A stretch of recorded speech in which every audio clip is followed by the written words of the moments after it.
सुनावणी होऊ द्या ना. शिवसेनेवर अन्याय झालेला आहे आणि तो अन्याय कोणी केला? गृहमंत्री अमित शाह, देशाचा निवडणूक आयोग,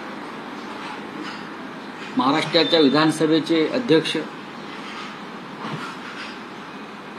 त्याच्यामुळे न्याय मागण्यासाठी सर्वोच्च न्यायालयातच आम्हाला जावं लागलं.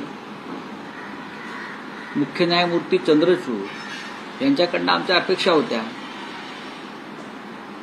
पण तेही न्याय देऊ शकले नाही. त्याच्यामुळे आता आज सुनावणी आहे, आम्ही चांगल्याच्या अपेक्षा. बोला रावसाहेब, शिवसेना पक्ष आणि चिन्हासंदर्भात आज सर्वोच्च न्यायालयात सुनावणी आधी सुप्रीम कोर्टात लेखी सबमिशन तुमच्या पक्षाच्या वतीनं देण्यात आलं आहे. त्यांचं असं म्हणणं आहे, तुमच्या पक्षाचं असं म्हणणं आहे की कोर्टाचा निर्णय येईपर्यंत धनुष्यबाण चिन्ह गोठवण्याची मागणी तुम्ही केलेली आहे. बघा, धनुष्यबाण बेकायदेशीरपणे शिंदे गटाला देण्यात आलं. कोणी दिलं? तर निवडणूक आयोगाने दिलं. निवडणूक आयोगाने आधार काय घेतला? पक्ष आधार घेतला नाही. तर विधिमंडळात त्यांचं बहुमत आहे. विधिमंडळातले त्यातले काही आमदार पराभूत झाले, लोकसभेतले त्यांचे खासदार पराभूत झाले. ज्यांच्या आधारावर हे चिन्ह आणि पक्ष दिलं, विधिमंडळ पक्षाच्या बहुमताच्या आधारावर, संसदीय पक्षाच्या, त्यातले बहुसंख्य लोक पराभूत झाले. मग तो आधार कुठे आहे? त्याच्यामुळे नव्यानं सुनावणी होऊन जी मागणी पक्षाने केलेली आहे की हे चिन्ह गोठवायलाच पाहिजे, धनुष्यबाणावर त्यांचा काही अधिकार नाही. आम्ही न्याय आणि सत्य याचा विजय होईल याची अपेक्षा करतो. रावसाहेब, तुम्ही यापूर्वी बघितलं तर चंद्रचूड हे सर्वोच्च न्यायालयाचे सरन्यायाधीश होते. एक लक्षात घ्या, भूषण गवई आहे. नाही, मी काही बोलणार नाही. तुम्ही न्यायालयीन प्रक्रियेवरती प्रश्न विचारणं चुकीचं आहे.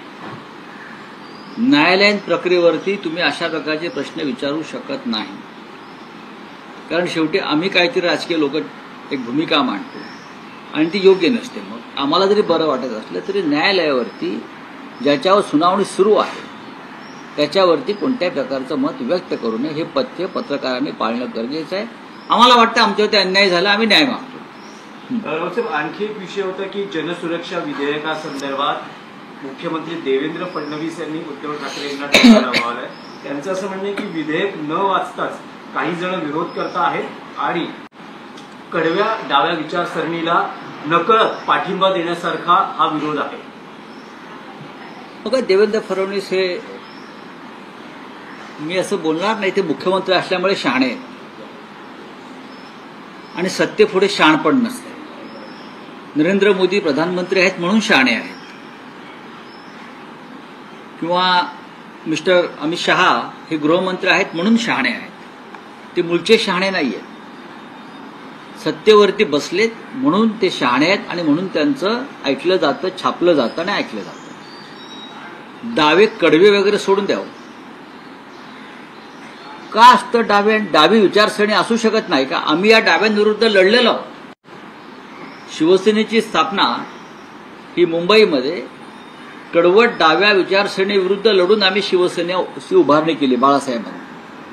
तुम्ही डावे कडवट, अमुक कडवट, आता या डावी विचारसरणी आहेच. रशियामध्ये आहे, त्यानंतर अनेक इतर, चीनमध्ये आहेत कम्युनिस्ट, आर्मेनियामध्ये आहे, युक्रेनमध्ये आहे. डावी विचारसरणी जगभरात आजही आपापल्या पद्धतीनं काम करते. आणि हिंदुस्थानचं म्हणा तर देवेंद्र फडणवीस यांनी कॉम्रेड श्रीपाद अमृत डांगे यांचं नाव ऐकलंय का? नसेल ऐकलं तर त्यांचा इतिहास पहा. कॉम्रेड श्रीपाद अमृत डांगे यांनी या देशात कम्युनिझम आणला, डावी विचारसरणी आणली. सुभाषचंद्र बोस हे सुद्धा डाव्या विचारसरणीचे होते, ज्यांचा पुतळा मोदींनी बसवला आणि त्याने हातात शस्त्र घेतलं होतं. रणदिवे, अहिल्या रांगणेकर या सगळ्या डाव्या विचारसरणीच्या लोकांनी संयुक्त महाराष्ट्रामध्ये मोलाची कामगिरी बजावली. भारतीय जनता पक्ष नव्हता. देशाच्या स्वातंत्र्य लढ्यामध्ये डावे होते, संघ आणि भाजपा नव्हता.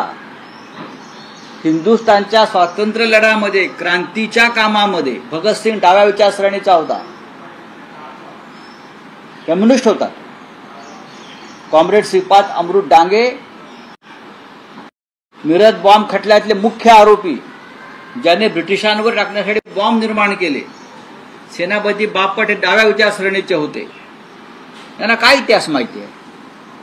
यांना विषय काय माहिती आहे? यांना माहिती आहे का? कॉम्रेड श्रीपाद अमृत डांगे हे या जगातले एक मराठी माणूस, सन्माननीय कम्युनिस्ट होते. आम्ही त्यांच्या विरुद्ध लढलेलो, आम्हाला माहिती आहे. अहिल्या रांगणेकर, कॉम्रेड गंगाधर रेड्डी, तारा रेड्डी ह्या डाव्या विचारसरणीच्या लोकांनी संयुक्त महाराष्ट्राच्या लढ्यामध्ये, मराठी माणसाच्या लढ्यामध्ये मुंबई महाराष्ट्राला मिळावी म्हणून जबरदस्त योगदान आहे. भारतीय जनता पक्ष, देवेंद्र फडणवीस यांच्या पूर्वजांचं, वैचारिक पूर्वजांचं महाराष्ट्राच्या लढ्यात आणि देशाच्या स्वातंत्र्य लढ्यामध्ये कोणतंही योगदान नाही. आणि त्यांच्या अनेक पट योगदान डाव्या चळवळीचं आहे. फॉरवर्ड ब्लॉक जो सुभाषचंद्र बोस यांनी स्थापन केला, हा डाव्या विचारसरणीचा विचार मानणारा पक्ष होता. फॉरवर्ड ब्लॉक हे त्यांना माहीत नसेल तर मी त्यांना शिकवणी द्यायला तयार आहे. आणि ज्या वीरप्पांच्या मुलीला भाजपात प्रवेश दिलेला आहे, ज्या वीरप्पांच्या मुलीला भाजपात प्रवेश दिलेला आहे बरं का, तो एक नक्षलवादी होता आणि तो डाव्या विचारसरणीचा होता. देवेंद्रजी अभ्यास करा.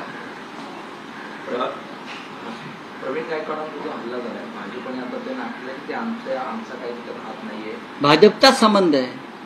ते जे आरोपी आहेत सगळे ते भाजप नेत्यांच्या आसपास त्यांचे व्हिडिओ आणि फोटो आलेले आहेत. महाराष्ट्रामध्ये तुम्ही डाव्या विचारसरणीवरती दोष देताय ना, की डावी विचारसरणी अमुक तमुक. मग काल प्रवीण गायकवाड यांच्यावरती हल्ला जो झाला, ज्या पद्धतीने हल्ला झाला, हे भारतीय जनता पक्षानं पोचलेले डावे होते. आता जनसुरक्षा कायदा तुम्ही लावणार आहात का या लोकांवर? महाराष्ट्रात कुठेही कोणीही कोणाला मारतोय, धरतोय, सामाजिक कार्यकर्त्याला, राजकीय कार्यकर्त्याला. बाहेर फिरायला कार्यकर्त्यांना भीती वाटते राजकीय. या भाजपच्या गुंड टोळ्या कधी कोणावरती हल्ला करतील याचा भरोसा नाही. या महाराष्ट्राचं गुंडाराष्ट्र करून टाकलंय फडणवीसांच्या राज्यामध्ये. पण राऊतसाहेब, या प्रकरणात फडणवीस सतत म्हणत आहे की आंदोलन करण्यावर बंदी घातलेली नाही, आंदोलन करू शकतात, आंदोलनाचा अधिकार कायम राहील, मग तो विरोधी पक्ष असतील किंवा संघटना असतील. पण ज्यांचे नक्षलवाद आणि एकूण जे शहरी नक्षलवाद हे तुम्ही ठरवणार ना, यांच्याशी संबंध आहे. जसं संघटनांना बॅन केलं, जसं आमच्यासारख्या राजकीय कार्यकर्त्यांवरती पीएमएलए कायद्याअंतर्गत खोटे गुन्हे दाखल केले, संबंध जोडले गेले बनावट पद्धतीनं, तोच जनसुरक्षा कायदा आहे. तुमच्या सरकारमध्ये एवढी हिंमत आहे आणि तुम्ही एवढे पोलीस पोचलेले आहात, खाकी वर्दीतले तुम्ही अतिरेकी पोचलेले आहात, खाकी वर्दीतले नक्षलवादी तुमच्याकडे आहेत. ते कोणाचाही संबंध कोणाशी जोडतील हो. देवेंद्र फडणवीसांनी राज्य कसं करावं आणि कसं केलं जातं हे जेवढं त्यांना माहिती आहे, तेवढं माझ्यासारख्या माणसाला कधी सत्ता न भोगता येईल हे कसं राज्य करतायत हे सांगू शकतो. राऊतसाहेब, नेहमीचाच महाराष्ट्रातला विषय ठाकरे बंधू एकत्रीकरणाचा. काल आदित्य ठाकरेंनी असं म्हटलं की 2 भाऊ एकत्र येतील या भीतीनं कदाचित भाजप आगामी महापालिका निवडणुका पुढे ढकलण्याचा प्रयत्न करू शकते आणि 3 लोक सत्तेवर आहेत, त्यामुळे काहीतरी गडबड होऊ शकते. नाही, आदित्य ठाकरे यांनी केलेलं विधान योग्य आहे. उद्धव आणि राज ठाकरे एकत्र येतात या भीतीनं महानगरपालिकेचा जे शेड्यूल होतं ते बदलायचं चाललेलं आहे. ऑक्टोबर महिन्यात जिल्हा परिषद, नोव्हेंबर महिन्यात नगरपालिका आणि डिसेंबर महिन्यात महानगरपालिका घेण्याचं शेड्यूल निवडणूक आयोगानं ठरवलं होतं. पण वरळीतल्या विजय मेळाव्यानंतर मुख्यमंत्र्यांकडून सूचना गेलेल्या आहेत, शेड्यूल पुढे ढकलायला हवं, ही भीती आहे. चला.